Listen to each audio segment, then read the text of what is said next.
Korkuyor. Yok. Bak. Profesör hocamız burada, profesör hocamız burada, uzman hekimlerimiz burada. Sağ olun. Herkes diyor ki bu aşı yapılsın. Bu arada hakikaten ciddi sıkıntılar var.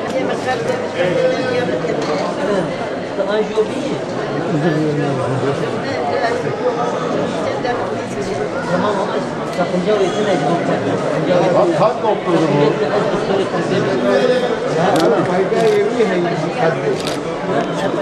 Sakınca o işin. Yok yok teyze yaptıralım. Sakıncası yok. Ya anneme yaptırdım ben senin gibi. Biliyor Taş da var diyor benim şeyimde. Bir de kalp hastalığım var. Annen yaşlı.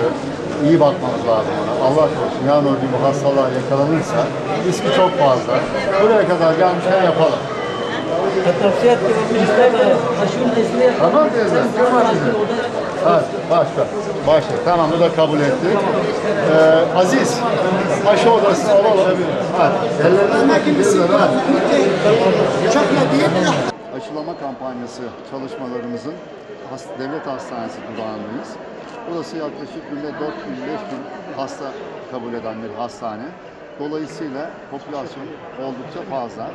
Gördük ki vatandaşlar buraya geldiklerinde etkili yöntemlerini gördükleri takdirde aşı oluyorlar.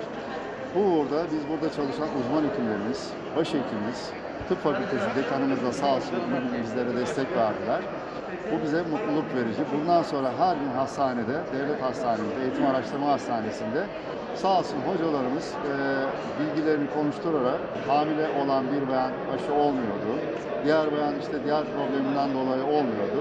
Ben Selahattin hocama ve Refik hocama çok teşekkür ediyorum. Aşı olarak Türkiye'de maalesef sonuncuyuz ama son bir hafta bir hata geçtik. Umarım ki vatandaşların da katkısıyla istediğimiz oranları yakalayacağız. Maalesef halkımızın biraz maske konusunda özensizliğinin giderilmesini rica ediyoruz halkımızdan, saygılarımızla rica ediyoruz. Ümit ediyoruz halkımız da göstereceği dikkatle bu vakalar azalacaktır. Şu anda hastanemiz tamamen biz bu pandemi açısından pandemi kontrol altında. Yeterli yatağımız, yeterli hazırlıklarımız vardır. Yoğun bakım yataklarımızı arttırdık. Henüz şu anda bir tıkanma noktasında değiliz.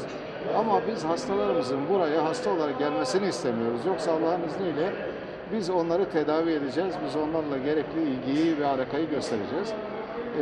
Fakat şunu bir daha tekrar vurgulamak istiyorum ki vakalar son zamanda çok artmaya başladı. Özellikle tabii biz bu başka bir varyant olabileceğini düşünerek her türlü kitleri temin ettik. Ve maalesef şu anda tabii ki bu hızlı artışın nedenini de bulduk. Delta varyantı. Ve şu anda da Siirt'te de hakim suç haline geldi. Onun için ben vatandaşlarımızdan rica ediyorum. Maske konusunda çok dikkatli olsunlar. Çünkü çok daha kısa mesafe, daha uzak mesafeden de bu bulaşıyor. Çok hızlı bir bulaşması var. Onun için halkımız sosyalleşirse de maskeyle sosyalleşsin.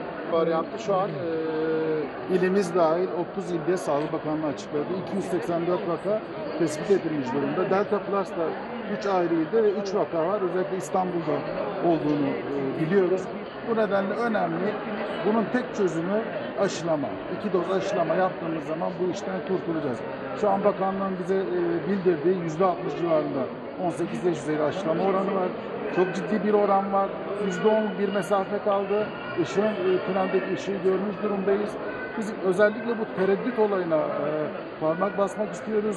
Bugün tüm sağlık personeliyle birlikte Siirt Eğitim Araştırma'da bu tereddütlerin birkaç soru olduğunu ve bilimsel çalışmalar eşliğinde konuştuğumuzda az önceki gibi 7 aylık bir hamileye siz son 3 ay içinde aşı olduğunuz zaman özellikle 6 ile 9 ay arasında aşılandığınız zaman hem bebek hem siz korunacaksınız dediğim zaman koşa koşa gitti. Eşiyle beraber aşıya gitti.